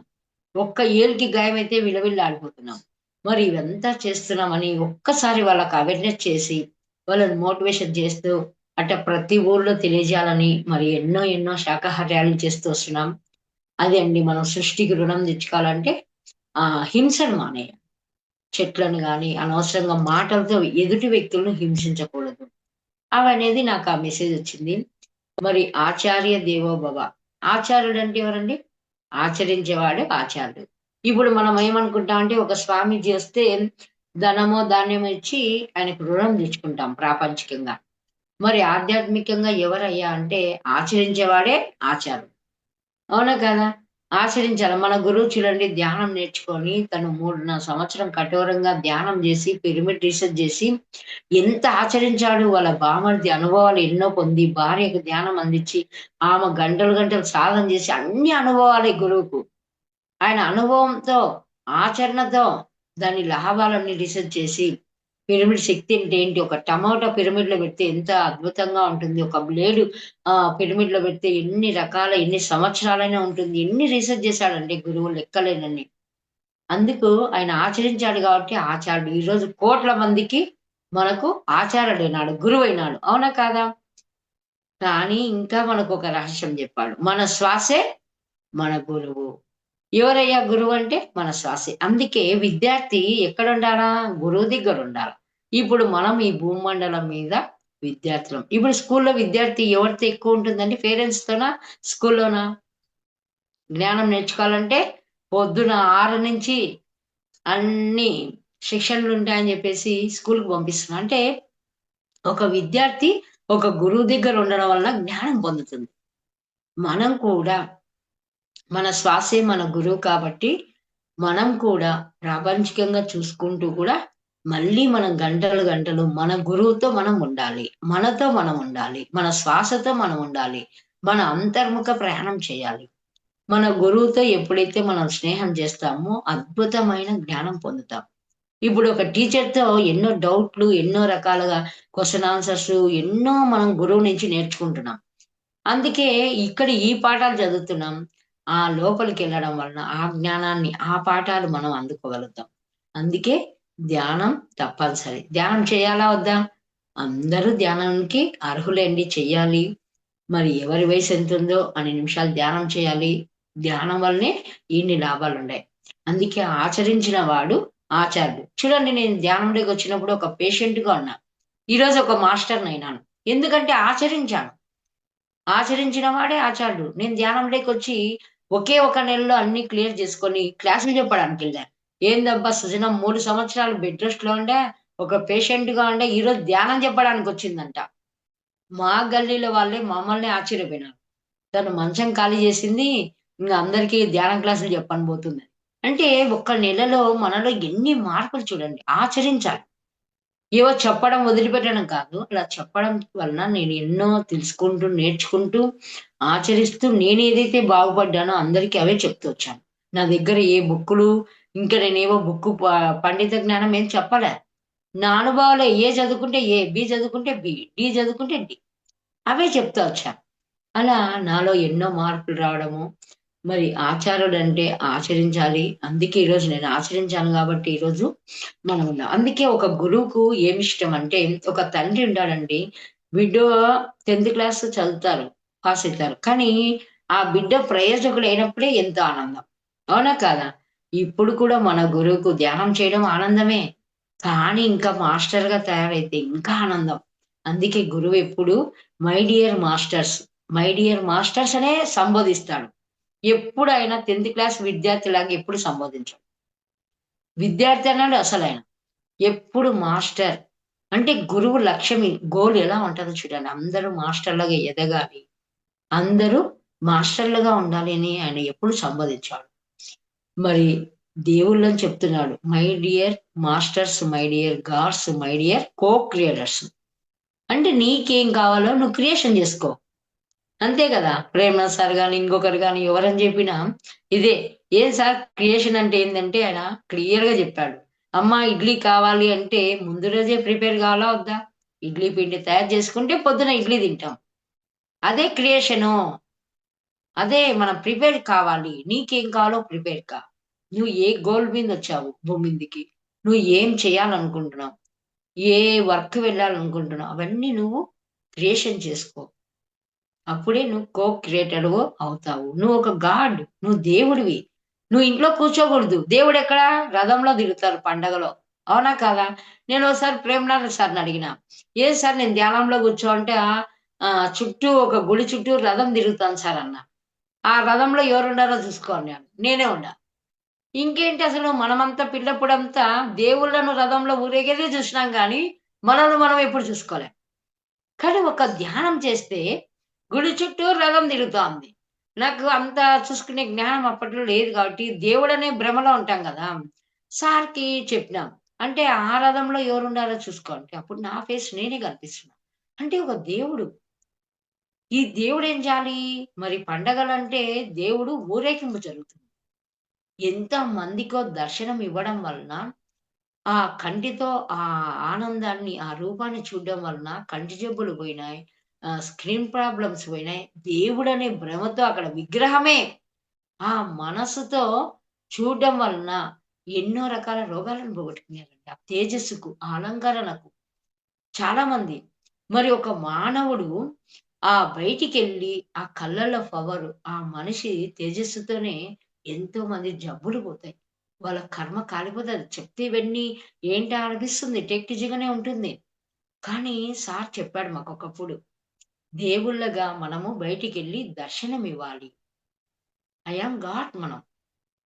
మనం దర్శనమివ్వాలి. మీరందరూ రండి. పక్కూరికన్నా రండి. పక్కింటికన్నా రండి. ఇళ్ళల్లో కూర్చోవడం కాదు. మహిళ అంటే ఇళ్ళల్లో కూర్చుంటున్నాం. 4 గోడల మధ్యనే ఉంటున్నాం. ఆ! కనీసం పక్కూరికన్నా రాండి. పక్కింటికన్నా రాండి. పక్క రాష్ట్రానికన్నా రాండి అని పిలిచాడండి. సారు ఎంత గొప్పగా అంటే ఎంత గొప్ప వాళ్ళమో ఒక స్త్రీ శక్తిని చాలా అద్భుతంగా బయటికి తెచ్చాడు. ఆడవాళ్ళంటే 4 గోడల మధ్య కూర్చోవడం కాదు. ఆడవాళ్ళు తలుచుకుంటే ఏదైనా సాధించగలుగుతాడు. స్త్రీ శక్తి చాలా గొప్పది. అలా సార్ ఎప్పుడొచ్చినా నాకు ఆ మాటలే వినిపించేటివి. అవును గదా! ఎప్పుడు వండుకుంటా, కడుక్కుంటా, నలుగురు అన్నదమ్ముళ్ళు గోకింది గోకి, గీక్కునేది గీక్కుంటా, నా కొడుకు, నా బిడ్డ, అమ్మో! వాళ్ళు తినకపోతే నాకు ఆకలి ఎయలేదనడము. ఏంటి ఇవన్నీ? ఎంత అజ్ఞానం. నీ ఆకలి నీ ఇష్టం. వాడు తినకపోతే నీకు ఆకలి ఎందుకు గాదు?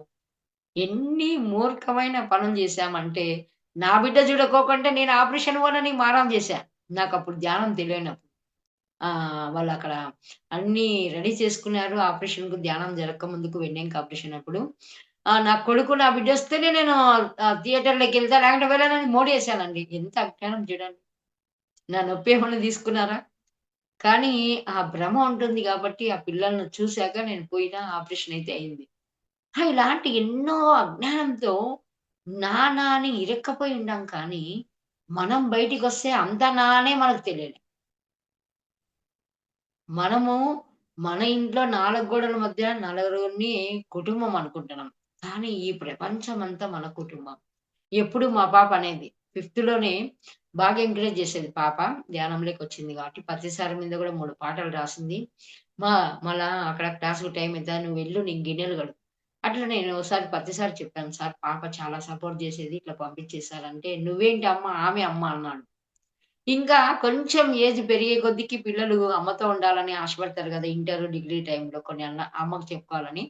ఆ టైంలో అమ్మ కావాలనుకునేది. నాకు కరెక్ట్‌గా సంక్రాంతి, జీతవనము, డిసెంబరు కర్తాలు ఇట్లా కొన్ని మెయిన్ పండుగలకి అక్కడ పోయి క్లాస్‌లో, ర్యాలీలో పెద్ద పెద్ద ప్రోగ్రామ్‌లు కంపల్సరీ. వీళ్ళు కాలేజీలని అట్లా ఆగిపోయినప్పుడు ఎప్పుడన్నా అనిపిస్తే నేను ఒక్కటే చెప్పేదాన్ని. నీవు ధ్యానం తెచ్చుకున్నావు. జ్ఞానివైనావు. అమ్మ కావాలని అనుకోవద్దమ్మా. ఖచ్చితంగా ధ్యానం చేసుకో. చూడు ఈ నలుగురికే మనం అమ్మ అనుకుంటున్నాం. ఎంతమంది నేనొక్కదాన్ని లేకపోతే మా అక్కలు, మా వాళ్ళందరూ, మా లోకలోళ్ళందరూ "రుచి నీకేం కావాలా? నువ్వు కావాలి." ఎంతమందొస్తారండి. ఎంత పలకరిస్తారు. ఇప్పుడు నేను బయటికి పోతే నా బిడ్డ నా ఇంట్లో ఒక్కటే. కానీ పోతే ఎంతమంది నాలాంటి పిల్లలు ఎంతోమంది కుటుంబాలు నాకు ఎదురుపడి ఆంటీ అనడము, అమ్మ అనడము, ఆ పిలుపుకు, ఆ ప్రేమకు ఇంతమంది నా బిడ్డలుండంగా ఒకే బిడ్డ కోసం ఎందుకేడ్చాలా? ఎందుకు బాధపడాలా? అందుకే ఇంట్లో ఉన్నప్పుడు ఇంట్లో గడుపుదాం. బయటికి పోయినప్పుడు బయట కూడా ఈ జ్ఞానాన్ని మనం పంచుకుంటూ, ఆ ప్రేమను, ఆ శక్తిని మనం ఈ లోక కళ్యాణం కోసం ఉపయోగించాలి. అందరిని ఫ్రెండ్‌షిప్ చేసుకోవాలి. మేడం చెప్పింది. హ్యాపీ న్యూ ఇయర్ అంటే ఇది హ్యాపీ న్యూ ఇయర్ కాదు. Friendship year. మరి హ్యాపీ న్యూ ఇయర్ కాదు ఇది ఫ్రెండ్షిప్ ఇయర్. అంటే ఈ సంవత్సరం అంతా ఫ్రెండ్షిపే ఉండాలి మనకు. ఏంటి ఆ ఒక్క రోజేనా? డేనా? ఇయర్. ఫ్రెండ్‌షిప్ ఇయర్ అని జెప్పేసి ఎంత చక్క మెసేజు. మరి స్వర్ణమాల మేడం గాని, గురువుతో ఉండడం వలన ఎంత జ్ఞానమండి. జ్ఞాన మూటలున్నాయి వాళ్ళ దగ్గర. నోరు విప్పినా, మాట్లాడినా సత్యాలే. అంటే వాళ్ళు ఎంత జ్ఞానం పొంది ఉండారు.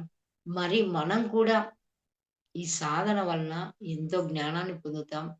పక్క వాళ్ళని కలవడం వలన వాళ్ళ అనుభవాలు వింటే మన సమస్య చిన్నది. బుద్ధుడు యశోధరమాత ఎప్పుడు ఆమె దుఃఖంలో బుద్ధుడు ఇల్లు వదిలిపెట్టిపోతే బాధపడుతూ ఉంటుంది గదా! ఆ టైంలో చెప్తాడు. ఎప్పుడు నీ దగ్గరకొచ్చి నువ్వు అందరికి చెప్పుకోవాలని బాధపడుతుంటావు. కానీ అందరి మాటలు నువ్వు విను. ఫస్ట్ నువ్వు చెప్పడం మానేయి.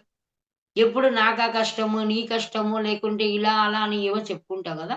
ఇప్పుడు నువ్వు చెప్పడం మానేసి అందరికి వినను అని జెప్పేసి చెప్తే, అందరూ రకరకాలుగా వచ్చి ఆ కుటుంబ సమస్యలు గాని, ఆ బాధలు గాని చెప్పుకుంటే, యశోధర మాదర అప్పుడు అనుకునిందంట. అమ్మో!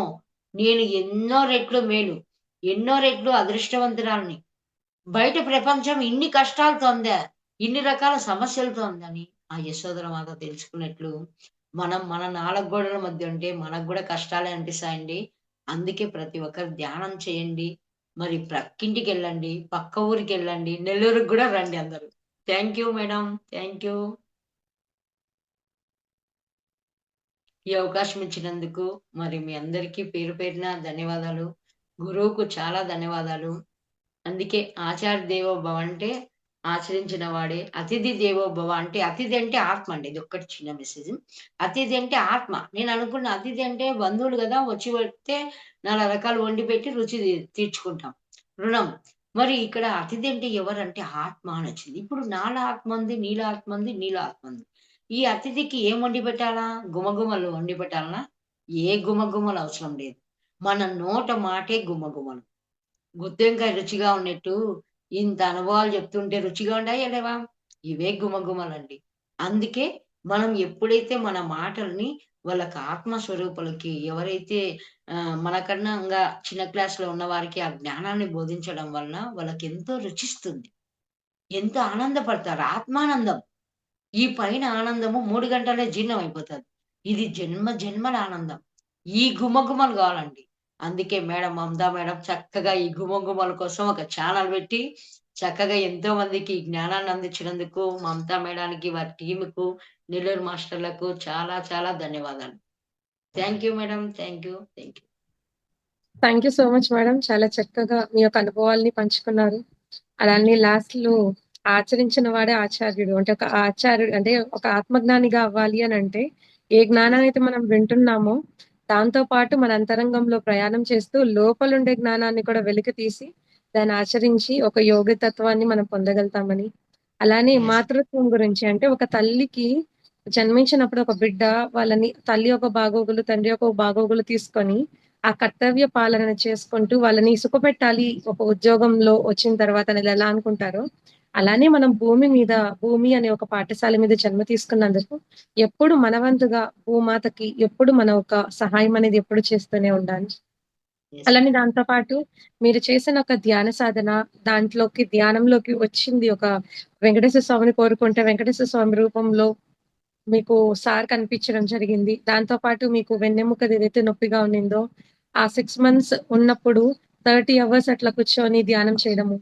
దాంతో పాటు మేడం మీరిందాక చెప్పినట్లుగా ఎక్కడైతే సామూహిక ధ్యానం జరుగుతుందో, అక్కడ మామూలుగా ఒంటరిగా కూర్చొని ధ్యానం చేసేదానికంటే సామూహిక ధ్యానంలో యెస్. అనంతమైన శక్తి వస్తుంది. అది ఇంత, అంత కాదు. అనంతమైన శక్తి. అందుకే ఎప్పుడు ఎందుకసలు ఈ పత్రిజీ సార్ గారు ధ్యాన మహాయజ్ఞాలు అవంతా కూడా చేశారంటే యజ్ఞం. ఒకే దగ్గర కనుక కూర్చొని ధ్యానం చేస్తే, ఆ భూమాత అసలు ఎంత పులకించిపోతుందో, లోపల నుండి ఆత్మరాముడు ఎంత పులకించిపోతాడు. శాకాహారం ఒక ప్రత్యేకత. అంటే ఎటువంటి జీవుల్ని కూడా మనము పర్యవేక్షించాలి కానీ, భుజించడానికి మనకొక ఆహారం కాదు అని చెప్పని చాలా చక్కగా చెప్పారు మేడం. మనమేం వాటిలకి ఆహారం పెట్టమనలేదు మేడం. అవి వాటికవే ఎతుక్కొని తినగలుగుతాయి. అంత స్వేచ్ఛ ఉంది. వాటికి మనలాగే తెలివితేటలు గూడా ఉన్నాయి. మనమెలా మానవుడు భూమి మీద బతికేదానికొచ్చాడో మనలాంటి జీవే మేకలు కానీ, కోళ్ళు కానివంతా. చాలా చక్కగా శాకాహారం గురించి కూడా చెప్పారు మేడం. మీరు చేస్తున్న వర్క్ శాకాహార ఒక ర్యాలీస్ అవంతా కూడా చాలా చక్కగా చేస్తున్నారు మేడం. ఆత్మపూర్వక కృతజ్ఞతలు madam. Thank you so much madam. Thank you madam. మరి ప్రొద్దుటూరులో 108x108 పిరమిడ్ నిర్మాణం అద్భుతంగా జరుగుతుంది. ధ్యాన దసరా ఉత్సవాలు ఇప్పుడు 3 చేశాము. నెక్స్ట్ ఇయర్ 4 చేస్తాము. అట్లా 3 డేస్ గాని, 5 డేస్ గాని మీ అందరూ పొద్దుటూరుకి ధ్యాన దసరా ఉత్సవాలకి మళ్ళీ ప్రతి సండే ఫుల్ డే క్లాస్ ఉంటుందండి. అక్కడికి మీరు పేరు పేరున రావాల్సిందిగా ఆత్మీయ ఆహ్వానం. శ్రీ వాసవి కన్యకా పరమేశ్వరి పిరమిడ్ ధ్యాన మహాక్షేత్రం. అందరికీ స్వాగతం, సుస్వాగతం. Thank you madam. మాస్టర్స్ ఎవరైతే మేడంతో మాట్లాడాలనుకుంటున్నారో వాళ్ళందరూ కూడా అన్మ్యూట్ చేసుకొని మాట్లాడండి. అందరికి అన్మ్యూట్ చేసుకొని మాట్లాడండి మాస్టర్స్ మేడంతో. మొక్కలకు కూడా ప్రాణం ఉంటుందంటారు కదా, మరి మొక్కలను తినటం జీవహింసే కదా? కాదు సార్. ఎందుకంటే ఒక మొక్కను తుంచండి మళ్ళీ ఆకొస్తుంది. అదే మేక తలకాయ తీస్తే మేకొస్తుందా? రాదు కదా సార్. ఒక వడ్ల గింజ అవును. నాటితే 100 వడ్ల గింజలొస్తాయి. ఒక మేక ఉమ్. తలకాయ నాటితే వస్తుందా? తల్లి గర్భం నుంచి జన్మ తీసుకుంటుంది సార్. రక్తము లేని ఆహారం తినండి. ఓకే, అది. పుట్టేటి తినండి, పుట్టేటి తినకండి. పుట్టేది ఉమ్. తినకూడదు. ఉమ్. అది శాకాహారం. Yes sir. శాఖ నుంచి వచ్చేదే శాకాహారం. అవును. అది సార్. చెట్ల నుంచి ఓకే. వచ్చే ఆహారం. పంచభూతాలంతా మనకు అద్భుతంగా పండించిస్తున్నాయి సార్. భూమాత మెచ్చిన ఆహారం శాకాహారం. Okay sir. Thank you. Thank you sir. Masters ఇంకెవరైనా మేడంతో మాట్లాడాలనుకున్న వాళ్ళు కృపావతి మేడం అన్మ్యూట్ చేసుకొని ఉన్నారు. మాట్లాడండి మేడం. నమస్తే మేడం. నమస్తే మేడం. నిజంగా చెప్పారు మేడం క్లాస్ ఇవాళ. ఓకే. అంటే చక్కగా అంటే ఏదైతే ఆచరించాలో అది చక్కగా పత్రిసారి నుంచి ఏదైతే మనం విన్నామో, ఏదైతే మీరు ఆచరణ చేశారు 1 month లోని మీ యొక్క ఆరోగ్యాన్ని బాగు చేసుకున్నారంటే అది రియలీ గ్రేట్. అది బాగు చేసుకుని మరి ధ్యాన ప్రచారానికి వెళ్ళిపోయారంటే మంచమైన వ్యక్తి 1 month లో లెగిసి ధ్యానం చేసుకొని లెగిసి వెళ్ళారంటే అదే మిరాకిల్ కదా. అది అప్పుడు ఆచరణ. అందుకే తొందరగా మనం చూసి నేర్చుకునే వాళ్ళు చాలా మంది ధ్యానంలోకి వస్తారు మేడం. అది మీరు ఆచరణ చేసి చూపించారు. ఆచార్యుడు అంటే ఆచరణ చేయాలని చెప్పి అన్నారు కదా. ఎవరైతే ఆచరణ చేస్తారో అందరూ ఆచార్యులే, కరెక్టే. ఎవరైనా సరే ఆత్మజ్ఞానం ఉండాలని. కానీ మీరు చక్కగా అద్భుతంగా ఆచరణ చేశారు. అంత బాగా చెప్పగలిగారు ర్యాలీలకని. అద్భుతంగా శాకాహారం కోసం కూడా బాగా చెప్పగలిగారు. నిజమే మేడం, కరెక్టే. ఈ పంచభూతైన ఆహారాన్ని మన దేహంలో వేసుకోవాలి అంతే. ఈ పంచేంద్రియాలు బాగా పనిచేయాలంటే లోపల కూడా పంచేంద్రియాలు ఉన్నాయి. మరి ఆ పంచేంద్రియాలు బాగా పనిచేయాలంటే ఆ పంచభూతాల నుంచి వచ్చే ఆహారమే మనం తినాలి. భూమి, నీరు, అగ్ని, ఆకాశం ఇవే కదా మనకు ఆహారాన్ని అందించేది. శాకాహారం తిన్నవాళ్ళు అంటే మాంసాహారం తింటే ఎలాగుంటారు, శాకాహారం తిన్న వాళ్ళు ఎలాగుంటారు అనేది, వాళ్ళ లైఫ్ ఎలాగుంటది అని చెప్పేసి అద్భుతంగా చెప్పారు ఆ విషయాలు కూడా. ఎందుకంటే ఈ జ్ఞానం ఎంతో మందికి వెళ్తుంది. ఏ ఒక్కరికి తట్టిలేపినా మన వల్ల వాళ్ళ శాకాహారులుగా మారినా, లేకపోతే ధ్యానం చేసినా, వాళ్ళ ఆత్మజ్ఞానాన్ని పెంచుకున్నా గొప్ప విషయమే. ప్రతిసారి అంటారు మీరు ధ్యానం చేయకపోయినా పర్వాలేదు, శాకాహారిగా మారిపోండి ముందు. ఎందుకంటే ఎన్నో మూగజీవులు రక్షించిన వాళ్ళు అవుతారు మీరు. ఆ కర్మ తీసుకురు మీరు. లేదంటే నెక్స్ట్ జన్మకి కర్మ ఆచరించాలి అంటారు ఆయన. ఎందుకు మళ్ళీ ఎన్ని కర్మలు ఆచరించుకుంటూ ఎన్ని జన్మలు తీసుకుంటారు మీరని. నిజంగా ఆయన ఇచ్చిన జ్ఞానం అల్టిమేట్. ఈ రోజు మీ అందరి ద్వారా ఆత్మజ్ఞానం ఎంతో మందికి అందుతుంది. మీ అందరికీ శతకోటి ధన్యవాదాలు. మిమ్మల్ని తీసుకొచ్చి పరిచయం చేసిన నీరజ కూడా చాలా చాలా ధన్యవాదాలు. థ్యాంక్స్ అండి, బాగా చెప్పారు. చక్కగా అద్భుతమైన జ్ఞానాన్ని పంచారు. Thank you madam. మాస్టర్స్ ఇంకెవరైనా మేడంతో మాట్లాడాలనుకున్న వాళ్ళు దయచేసి అన్మ్యూట్ చేసుకోండి మాస్టర్స్. బాలరాజు సార్ అన్మ్యూట్ చేసుకుని ఉన్నారు సార్, మేడంతో మాట్లాడతారా? మేడం నమస్తే మేడం. ఈ ఇంత ముందు చెప్పిన మాట మేడం, మొక్కలకు ప్రాణాలు ఉంటాయని కదా, మళ్ళీ ఒకసారి చెప్పండి మేడం. అవును సార్. ఇప్పుడు ఎండిపోయినటివైతే దానికి ప్రాణం ఉండదు. చిగురిస్తుందంటే దానికి ప్రాణం ఉన్నట్లే సార్. ఇప్పుడు మనం కొయ్యటాకు ఉంది. ఒక కాడ మనం తెంపేస్తాం. వేర్లతో సహా తీయకపోయినా. మళ్ళీ వేరు ఆ మొక్క అనేది మళ్ళా చిగురెత్తుతుంది. అందుకు దానికి మేడం. రక్తం కాదు. దాన్ని హింసించమన్నమాట మనం. అందుకు పాపం కాదు. ఎందుకంటే ఒక అవును. కోడిని, మేకను పీక కోస్తాం. బ్లడ్ వస్తది. అవును. అది హింస కదా సార్. బ్లడ్ లేని ఆహారం తినండి. మంచిది మేడం. నమస్కారం మేడం. కృతజ్ఞతలు. Thank you. అంటే శాకాహారం అయితే ఇప్పుడు మనం ఒక కాయ కోసినా ఒక దేనైనా కోసినా సరే అది మన తిరిగి చిగురించే శక్తి ఉంది. అది Yes. మనం పెంచుకునే వస్తువు. కానీ Yes. మాంసాహారికి మనలాగే ప్రాణం పోతే తిరిగి రాదు. కాబట్టి అవును ఆ మేడం. జీవులు మనలాగే ఈ భూమి జన్మ తీసుకున్నాయని చెప్పేసి పత్రి సార్ చెప్తారన్నమాట. అంటే భగవద్గీతలో ఉన్న కృష్ణుడు కూడా అదే చెప్పింది. అన్ని జీవుల శ్వాసలు నేనే ఉన్నానని. కాబట్టి మరి అలాంటి జీవుల యొక్క ప్రాణాన్ని మనం తీస్తే ఆ కర్మను కూడా మనం యాడ్ చేసుకోవాల్సి వస్తుందనే ఉద్దేశంతో పుష్పించే గుణము అది ఓన్లీ వృక్షాలకే ఉంది. కాబట్టి అలాంటి ఆహారం తీసుకోవడం వల్ల అది పంచభూతాలతో నిర్మితమైన ఆహారం. ఎందుకంటే భూమి నుంచి శక్తిని తీసుకుంటాయి, సూర్యుని నుంచి శక్తిని తీసుకుంటుంది, నీటి నుంచి శక్తిని తీసుకుంటాయి, గాలి నుంచి శక్తిని తీసుకుంటాయి. ఇవన్నీ తీసుకొని అవి కాయలు ఫలాలు ఇస్తున్నాయి మనకి. అలాంటి ఆహారం తింటే మన దేహంలో కూడా అదే శక్తివంతం అవుతాము, ఆరోగ్యంగా ఉండగలుగుతాం అని చెప్పి అది సార్ దాని యొక్క meaning. Okay madam. Thank you madam. Sister యొక్క అన్మ్యూట్ చేసుకోండి. చాలా బాగా చెప్పారు మేడం. Thank you madam. వేలు కట్ చేయాలి అని చెప్పారు కదా, అదొక్కసారి మళ్ళీ చెప్పరా మేడం? అంటే నేను ధ్యానంలో నాకు మళ్ళీ అనిపించింది, ఇంత చేశాను ఎందుకు ఇట్లా జరిగిందంటే, ఎన్నో చేసిన జన్మల్లో కొంచెమైనా అనుభవించక తప్పదని అదే గతం నాకు అర్థమైంది. ఒక రాజకుమారుడిగా ఉండి 4 రకాల జంతువులను నీళ్ళలో చంపుతున్నా, బాగా చెలగాట మారుతున్నా. మరి అన్ని 4 రకాల జంతువులు చంపితే నువ్వు ధ్యానం చెయ్యకపోతే నీకు ఈ వయసులో మరణం వచ్చేది. నువ్వు ఇంకా ధ్యానం చేస్తున్నావు కాబట్టి మరణం లేకుండా గోటితో పోతుంది అని క్లియర్ గా చూపించాను. Okay okay. అంటే డ్రీమ్ లో డ్రీమ్ లో క్లియర్ గా మెసేజ్ ఇచ్చారు. ఇన్నర్ వాయిస్ వినిపించింది. నీకు ఆ ఏళ్ళు తీయడం వలన కూడా శరీరానికి ఏ హాని కాదు. ఒక జామకి చిన్న పుచ్చు వచ్చింది, ఆ పాటే తీసి అంతా తింటాం కదా, అక్కడ ఉండింది ఆ కర్మ. ఆ కొంచెము నువ్వు ధ్యానం చేయకపోతే పూర్తి కర్మ అనుభవించి మరణం. ఆ టైంలో ఎన్నో జీవులు చంపాం కదా. అప్పుడేమో చెలగాట మేడం. అందుకే చెప్పేది అగ్గితో ఒకటే కాదండి చెలగాటము, ఏ జీవితో చెలగాటం ఆడద్దు. అంటే వేలు తీసేసారా మేడం అయితే? ఒక చిన్న వేలు మేడం, బొట్టుకినేది. కానీ చాలా బాగా అప్పటికన్నా ఇప్పుడు ఇంకా ర్యాలీలు తిరుగుతున్నా, అన్ని వర్కులు బాగా చేస్తున్నాను. మామూలుగా బాగా ధ్యానం క్లాసులు అంటే చాలా ఇష్టం. నేను అనుకున్నా, అరే డబ్బులుంటే ఇంకా ఎంతైనా వర్క్ చేయొచ్చు కదా, ఎందుకు ఇలాంటి జన్మలు ఎత్తాము, ఏంటి డబ్బుతో ఇంత ఇబ్బంది ఎందుకు పడాలా, ధ్యానానికి వచ్చినాము, ఏదైనా సాధ్యమే కదా అని అనుకుంటే అప్పుడు చూపిస్తున్నారు అన్ని రాజకోటలు, రాణిగా ముసుగేసుకొని కూర్చున్నా. చూడమ్మా, కోటీశ్వరుల ఇళ్లలో పుట్టి రాజులుగా వెళ్తున్నావు, రాణిగా ముసుగేసి ఇంట్లో కూర్చోబెట్టారు.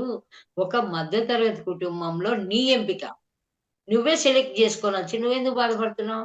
నువ్వు ఇక్కడ ఖర్చు పెట్టాల్సిన అవసరం లేదు. అందరితో ఖర్చు పెట్టించడానికి వచ్చావు. నీకు ఆ జ్ఞానం ఉంది అని మోటివేషన్ వచ్చింది మేడం. మనం డబ్బు లేదని బాధపడాల్సిన అవసరం లేదు. ఇరుక్కాల్సిన అవసరం లేదు. ఆగిపోవాల్సిన అవసరం లేదు. క్లియర్‌గా ప్రతి దానికి రీజన్ చూపించేవాళ్ళు. అప్పుడు నేనేదన్నా ఒక వర్కు తలపడితే చాలు, నేనిస్తా అని ఇలా ఎన్నో వర్కులు చేసుకుంటూ, ఎన్నో ర్యాలీలు చేసుకుంటూ, ఎన్నో సప్తాహాలు చేస్తూ, ఎన్నో జిల్లాలు తిరిగామండి. మరి ఇవంతా అందరి సహకారంతో అద్భుతంగా చేయగలుగుతున్నా. ఏదైనా సాధ్యమే. ఒక మధ్యతరగతి కుటుంబంలో మరి అనుకూలమైన భర్తను, పిల్లలను తెచ్చుకొని మనం ఎంపిక చేసుకున్నాం. కానీ ఏది లేదో అదే కోరుకుంటాం. అప్పుడు నాకు ద్వారా ఆ జ్ఞానం పొందానండి. అరే! నేను కోరుకోకూడదు. నేను తెచ్చుకునింది నా ఎంపికే. అందుకు నేను అందరితో వర్క్ చేయించడానికి వచ్చాను. అందరితో ఖర్చు పెట్టించాలి. ఉన్న వాళ్ళతో బ్యాలెన్స్ చేసి పెట్టాలి. వర్క్ చేయాలి. అందుకే వచ్చామనేది జ్ఞానం. దుఃఖం లేదింక. Thank you madam. Thank you. చాలా బాగా చెప్పారు ma'am. Thank you. Thanks madam. Masters ఇంకెవరైనా మేడంతో మాట్లాడతారు masters? Thank you madam. Next madam ఈ అవకాశం ఇచ్చినందుకు మీకు పేరు పేరున ధన్యవాదాలండి. Thank you madam. ఇంత చక్కటి అద్భుతమైన జ్ఞానాన్ని మాకు అందించినందుకు. Thank you masters. ఇంత చక్కటి అద్భుతమైన జ్ఞానాన్ని మనం కూడా అందుకున్నాము. దాంట్లో ఏదో ఒకటి మనకి ఖచ్చితంగా గుండెల్లో గుచ్చుకునే ఉంటుంది, ఆచరించాలి అని. దాన్ని ఆచరించి ఏ మెట్టునైతే ఇప్పుడున్నామో ఈ క్లాస్ తర్వాత ఇంకొక మెట్టెక్కి ఇంకా గొప్పగా ఎదగాలని చెప్పని అందరినీ కూడా హృదయపూర్వకంగా కోరుకుంటున్నాను masters. Thank you so much అండి. అందరికీ కూడా శుభరాత్రి. Thank you master. ధన్యవాదాలు మేడం మీకు.